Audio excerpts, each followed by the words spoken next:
বাইরে যা দারুণ গরম পড়েছে, ছেলেদের স্কুল থেকে আসার পর খুব ক্লান্ত হয়ে যায়। তাই ওরা আসার পর কিছু না কিছু একটা ঠান্ডা ঠান্ডা শরবত খেতে চায়। নুন চিনির জলই বলো বা আম পোড়ার শরবতই বলো, কিছু না কিছু বানিয়ে রাখি। তাই ভাবলাম আজকে এটাই বানাই। এই শরবতটার নাম মহব্বত শরবত। আমার তো এটাই জানা আছে, তোমাদের যদি কিছু জানা থাকে বলো। 200 ml দুধটা আমি আগে থেকেই জাল দিয়ে ফ্রিজে রেখে দিয়েছিলাম।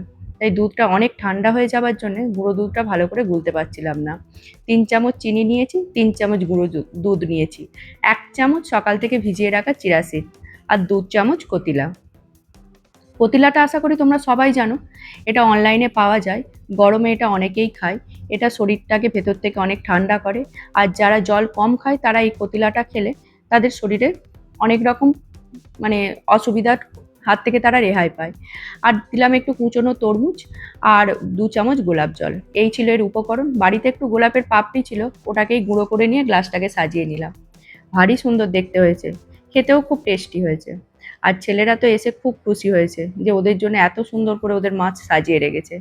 যাই হোক, ছেলেরা তো এটা এসে খেয়ে খাবার পর বাড়িতে আর কোনো খাবার খেতেই চাইছিল না। এই ছিল আমার উপকরণ।